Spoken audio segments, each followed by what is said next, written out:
কি হলো, গাড়ি থামালে কেন? স্যার সম্ভবত ব্যাটারির সমস্যা। আর একটু সময় হলেই তো বাড়িতে ঢুকে যেতে পারতাম। আচ্ছা, বৃষ্টি কি একটু কমেছে নাকি? একটু কম কম মনে হচ্ছে। আচ্ছা তাহলে এক কাজ করো, আমি এখান থেকে দেখি বাসা থেকে চলে যাই। তুমি যদি এখানে ঠিক করতে না পারো গ্যারেজ হয়ে বাসায় আসো। আচ্ছা ঠিক আছে।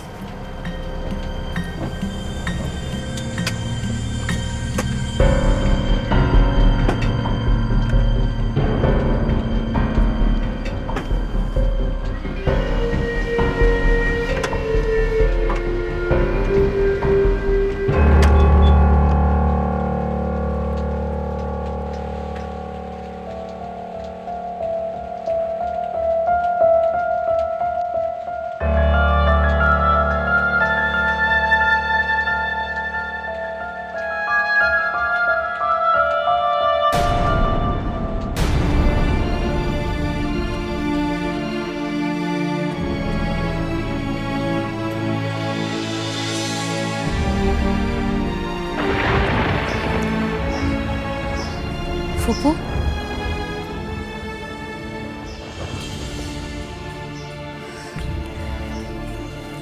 কি ব্যাপার? আপনারা সবাই এভাবে দাঁড়িয়ে আছেন কেন ফুপু? কেন দাঁড়িয়ে আছি তুই জানিস না? আমি আবার কি করলাম? সাম্মি, তুই একজন বুদ্ধিমতী মেয়ে। তোর প্রত্যেকটা কথা কাজে ধীর স্থিতি খুঁজে পাই, কিন্তু তুই আজকে যে কাজটা করেছিস সেটার জন্য আমি তোকে বকা দেবই।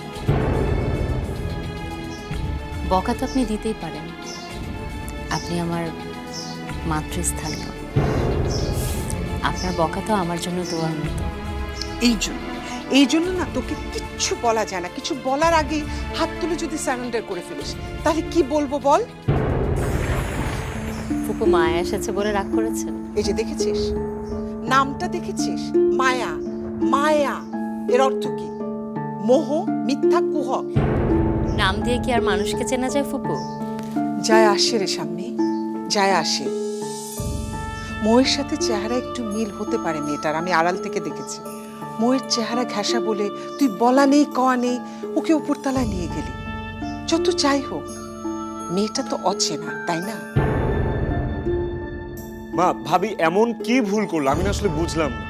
একটা মেয়ে এসেছে, সে মোয়ের মতো দেখতে হোক বা না হোক, ভাবি তাকে উপরে নিয়ে গেছে। এতে মাথার উপর আকাশ ভেঙে পড়ার কি আছে? তুই বুঝবি না, তুই কোনোদিনও বুঝবি না।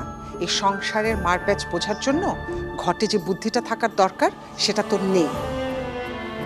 শোন সামনে, অন্য কোনো মেয়ে হলে আমি তোকে কিছু বলতাম না, কিন্তু ও মৌয়ের মতো দেখতে, তাই বলছি এত আশকারা দিস না, মাথায়